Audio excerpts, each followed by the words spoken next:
Hey everyone, Nigel and Luke here, and welcome to another edition of Crimes of the Week International.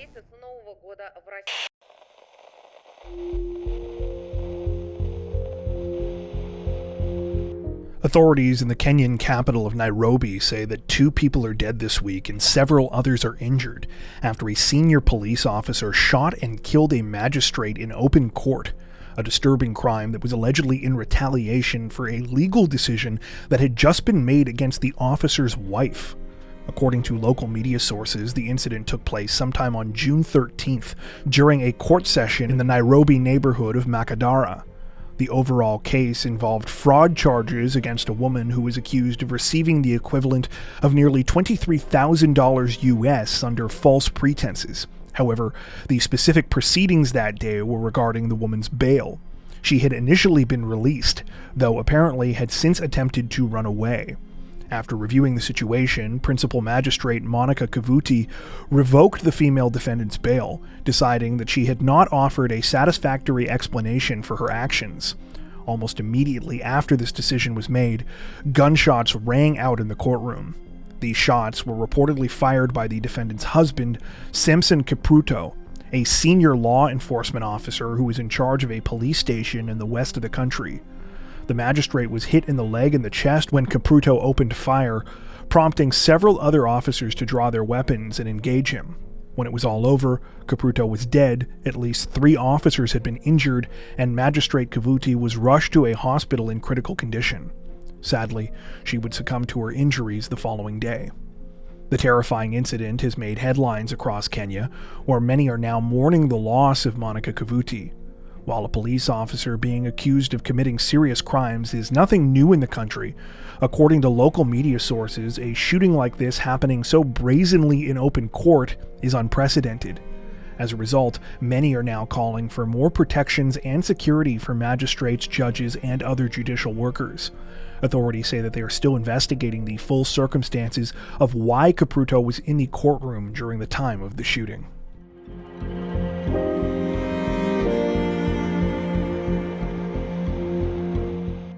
A young Colombian man offered a tearful apology over social media this week, days after a bizarre and viral incident in which he stole a medal that had been awarded to a professional soccer player during the middle of a celebration, while the entire thing was being broadcast on live TV.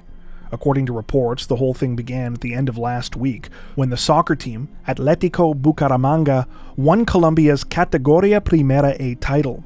This was apparently a historic achievement for the team, marking the first time they had taken the title in the 75 years since they had been founded. Understandably, as a result, spirits were pretty high in the city of Bucaramanga, with thousands of fans coming out after the final match to take part in a celebration that was held for the team back in their home stadium. As part of that celebration, the club's players were awarded medals by the city's mayor as well as other government officials. It was shortly after this that the wild incident took place. As the players greeted excited fans and gave interviews to the media, one man took advantage of the festivities to seize quite the brazen memento. Apparently realizing that the athletes were distracted, the man ran right up behind central defender Carlos Henao and stole his medal right off his neck. While the man was able to escape given all of the confusion, unfortunately for him, there was something he had overlooked. There were TV cameras everywhere that were broadcasting live, at least one of which captured the theft as it unfolded. When reporters and fans alike realized this, the footage was spread everywhere online, where it quickly went viral. It didn't take long for the thief to be identified as a local young man named Sebastian Luna. While Luna initially tried to claim he'd done nothing wrong, his tune apparently started to change once his name began being publicized everywhere. Soccer isn't exactly known for having the most tolerant or reasonable fans after all, and Luna and his family quickly began to fear violent repercussions. Luna returned the stolen medal and on June 18th offered a tear-filled public apology in a video made by a comedian named Jose Ordóñez. In the video, Luna apologized to many people, organizations, and groups, including the team, his fellow fans, his family, the bar he frequents, his mother, and the entire nation of Colombia. It appears that most people are now taking pity on Luna, as while he was initially arrested, it's been reported that he has since been released and that no charges will be pressed. However, he will be entering a program for alcoholism on the advice of the mayor's office, as he was intoxicated at the time of the offense.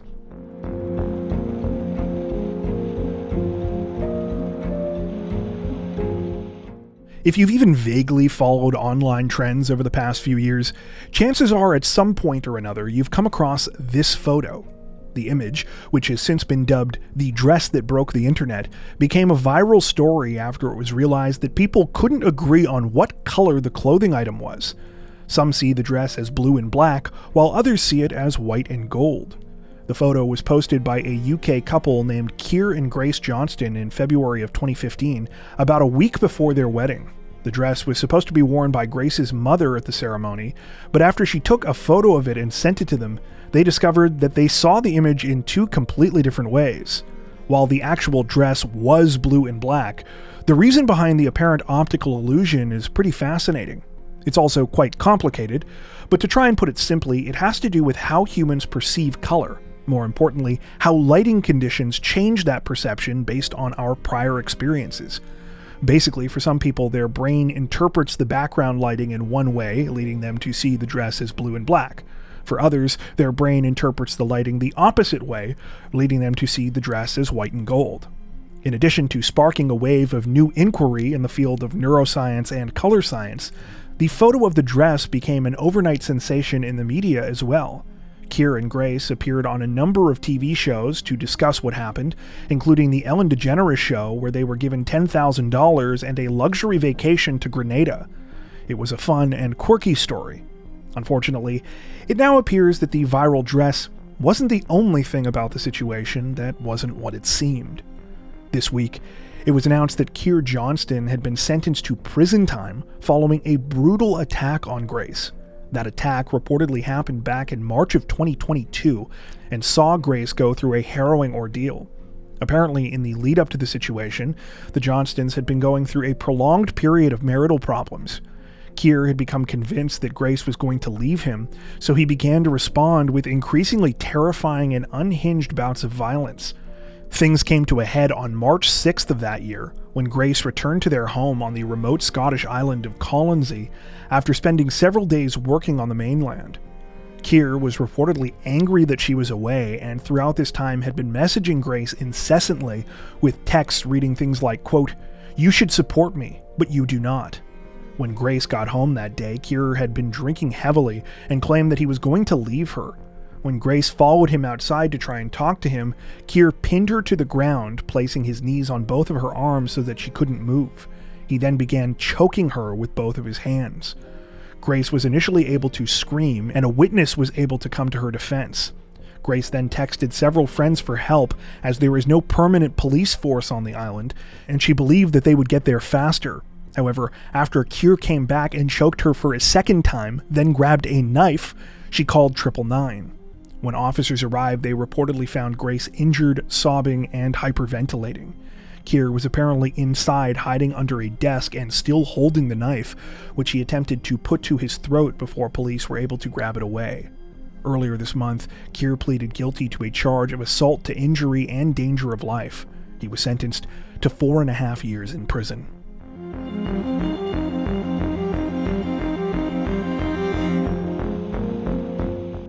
Authorities in the Indian state of Maharashtra released a disturbing update in a high-profile investigation last week, announcing that they had arrested 6 people after evidence revealed that what they originally thought was a deadly hit-and-run was actually a chilling murder-for-hire plot. The whole thing started at around 10:30 a.m. on May 22nd, when the 82-year-old victim, Purushottam Potawar, left a hospital in the city of Nagpur. Purushottam had gone there to visit his wife, who had recently undergone surgery, and was on his way to meet with his daughter when suddenly he was struck by a vehicle outside. The vehicle did not stop and instead dragged the elderly man for several yards before fleeing the scene. Sadly, Purushottam died from his injuries. Understandably, the case was initially treated as a hit and run by police. They were able to locate the vehicle involved in the incident, which was found abandoned, and which led them to the alleged driver, Niraj Nimji. Nimji was arrested not long after the fatal incident, though he was released on bail because authorities were still under the assumption that the situation was an accident. However, when police began taking a closer look at surveillance footage in the vicinity, they realized something extremely unsettling. Nimji hadn't just been driving through the area at the time of the crime. He had followed Purushottam there. He wasn't the only one either. As more and more surveillance video was obtained, investigators learned that Nimji had accomplices, and they had been going after the 82-year-old for days. They were identified as Sachin Dharmik, Sarthak Bagdi, and Payal Nageshwar. Upon exploring the connections between these four suspects, police reportedly learned that they had one link in common: a local assistant director of town planning named Arshana Pudawar. Not only was Arshana the victim's daughter-in-law, but two of the suspects, Bagdi and Nageshwar, worked for her and her husband directly. Over the next 2 weeks, the case unraveled further, revealing the alleged motive behind the crime. According to authorities, Arshana planned her father-in-law's murder due to ongoing disputes within the family over an extremely valuable piece of property. That property is reportedly worth 3 billion rupees, or about $36 million US. Arshana apparently worried that too much of it would go to her husband's sister, so she began plotting against Purushottam. It's alleged Arshana's brother, Parshant Parlawar, was the other mastermind of the crime, and was also a beneficiary of the property. So far, it appears that Arshana's husband was not involved in the crime, and has not been accused of any wrongdoing. Though Arshana apparently tried to blame the 4 original suspects for everything, specifically claiming that they were ex-employees who had carried out the murder out of jealousy, police say that they now have more than enough evidence linking her and her brother to the crime. This includes messages that they reportedly exchanged with the accomplices, as well as evidence of money that was paid to them as part of the plot. It's alleged that Arshana gave the 4 suspects the equivalent of about $120,000 US, with some of that money being used to purchase the vehicle that was used to kill Purushottam. While all of this was enough to generate headlines alone in India, the case has drawn even more attention because of Arshana's role as a government employee. There are now additional allegations that she had been abusing her role as assistant town planner, with reports stating that there were already multiple complaints against her prior to the murder. On top of this, Arshana's brother is also apparently a senior bureaucrat in the area. At the time of this recording, all 6 of the suspects have been arrested and are facing a number of charges, including murder, as well as several vehicle-related offenses.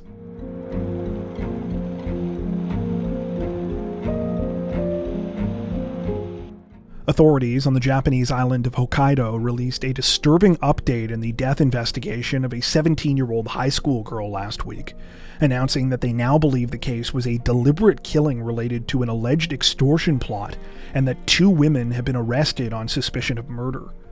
The whole thing began back on April 22, 2024, when relatives of 17-year-old Runa Moriyama reported her missing. Police were told that no one had heard from the high school student in several days, though it was believed that she had last been seen in her home city of Rumoi. A search was launched for the missing teen, one which came to a tragic end about a month later when her remains were found in the Ishikari River, somewhere on the outskirts of the city of Asahikawa. While Runa's cause of death was determined to be drowning, the case quickly took a dark turn. Upon further investigation, police say they discovered that Runa had been the victim of an online extortion plot. Many of the details of this alleged plot have not been released. However, authorities have revealed that the trouble began when Runa posted a photo to social media. That photo included an image of a 21-year-old woman named Riko Uchida, who afterwards began sending Runa harassing messages along with an unidentified 16-year-old boy. Uchida and the boy apparently demanded that Runa send them money, then convinced her to meet up with them somewhere in Rumoi. When Runa showed up on the night of April 18th, police say that she was ambushed by Uchida, the 16-year-old boy, and 2 other teen girls who were 19 and 16. The group allegedly forced Runa into a car where she was confined for the next several hours. At one point, Runa tried to escape and call out for help when they stopped at a convenience store, though according to police, she was unsuccessful. Surveillance video from outside the store that was later obtained by investigators apparently shows Uchida assaulting Runa during the escape attempt before forcing her back into the vehicle. Much of what happened next has not been released by authorities, though police claim that eventually the two 16-year-old suspects went home. Sometime later, in the early hours of April 19th, Uchida and the 19-year-old girl are believed to have driven Runa to the Kamui-Ohashi suspension bridge, which runs across the Ishikari River. Once there, it's alleged that the suspects pushed Runa off the bridge, causing her to fall 10 meters or more than 30 feet into the water below. While all four suspects had previously been arrested on charges including unlawful confinement, last week it was announced that Uchida and the 19-year-old have now been arrested on suspicion of murder. They were rearrested on June 12th and currently remain in custody.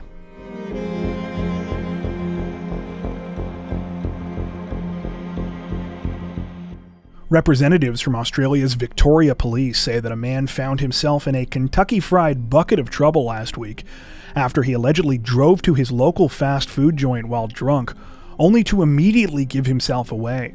According to reports, the whole thing started at around 9 p.m. on June 13th, when police were called by employees at a KFC restaurant in the Melbourne suburb of Doncaster. The workers said that they were pretty sure that one of their customers was driving under the influence and that officers might want to come and check it out. Now you're probably asking yourself, how did they know he was drunk? Well, it wasn't exactly subtle. Upon arriving at the location, the man apparently drove his Honda sedan the wrong way into the drive-thru, then promptly immobilized the vehicle on a curb. Unsurprisingly, when police arrived, the man tested positive for alcohol during a roadside breath test. He was arrested, and officers quickly also discovered that he didn't even have a license to drive. While the man has not been identified by name at the time of this recording, reports state that he is a 42-year-old from the nearby suburb of Templestowe Lower. So far, the man's vehicle has been impounded for 30 days, but he is expected to also face multiple traffic offenses. In a report released by Victoria Police about the incident entitled "Appetite Curbed in Doncaster," authorities took a bit of a joking tone, but nevertheless reminded the public not to drive under the influence. The report read in part, quote, "It took a lot more than a refresher towel to clean up the mess after the driver allegedly tested positive for alcohol during a roadside breath test. Unlike a certain 11 secret herbs and spices, drinking and driving are an original recipe for disaster."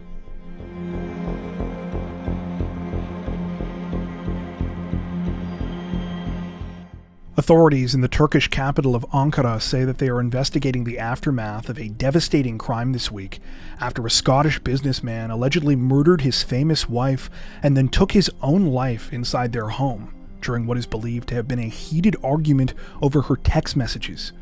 While exceptionally few details about the actual incident have been released so far, police say that the killing took place sometime on June 11th, when husband and wife 53-year-old David Thomas Blythe and 40-year-old Victoria Vera Blythe got into an argument inside their family home. That argument reportedly revolved around text messages on Victoria's phone, with things escalating to the point that David grabbed a gun. It's alleged that he used the weapon to shoot Victoria to death before turning the gun on himself. Horrifyingly, it's been reported that all three of the couple's children, ages 14, 10, and 4, were in the house at the time.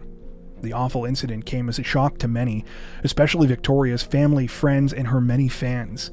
The 40-year-old, who was originally from South Africa, had moved to the Czech Republic with her family as a young woman, where she eventually launched a successful career as a singer, comedian, and television presenter. She became well known across the Czech Republic in 2004 after releasing her first musical album, and in recent years had garnered attention for her charity work, which she devoted much of her time to. Victoria and her kids had moved to Turkey in 2019 to support David, who was the owner of an oil and gas company called ASG Inspection. According to reports, she had become deeply involved in her new community there as well, continuing her charity work and helping to set up Ankara's first ever half marathon. Victoria's children have now been placed in the care of family members. In a statement after the terrible crime, her sister wrote in part, quote, "It is with deep sadness and pain that I have to announce that my beloved and beautiful sister, the sunshine of our lives who brought us so much joy, with her laughter, positive spirit, drive, and energy, has left us forever. Please, I'm begging you all, give us time for the sake of the children. My family is going through a very difficult time because they lost both parents. We recently buried our father and now our sister and brother-in-law, and we need time to recover. But most of all, we need to be here for the children. We really appreciate your beautiful messages, but in these difficult times, we need time to breathe. At the time of this recording, Turkish authorities say that they are still investigating.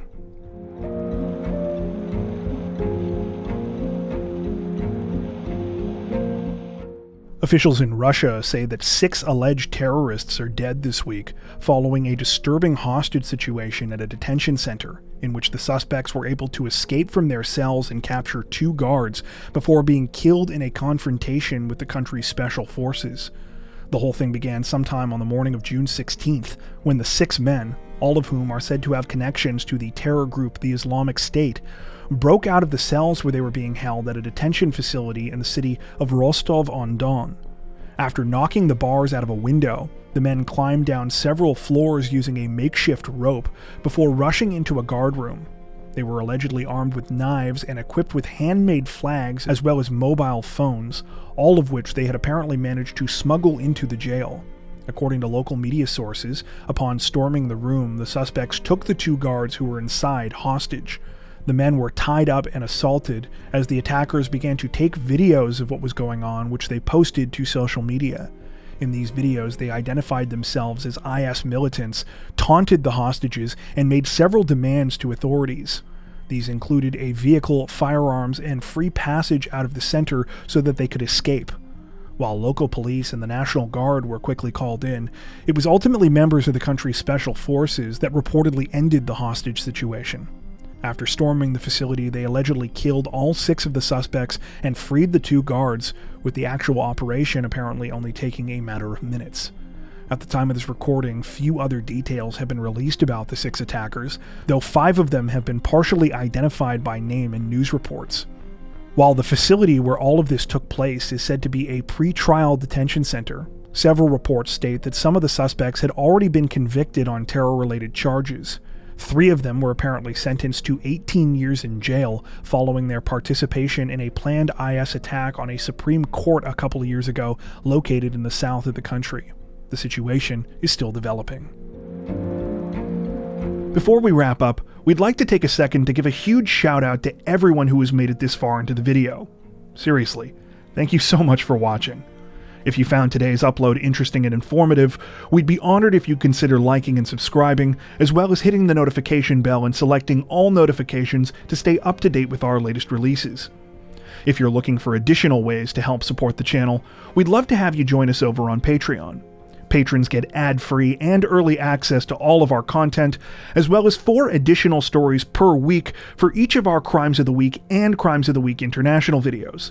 You can learn more at patreon.com/crimezone, where you'll also find some of the fine folks whose names are currently on screen. All that being said, we understand that not everyone has the means to support financially, and that's totally okay. We appreciate every like, sub, share, and comment that you send our way. Once again, thanks so much everyone, and take care.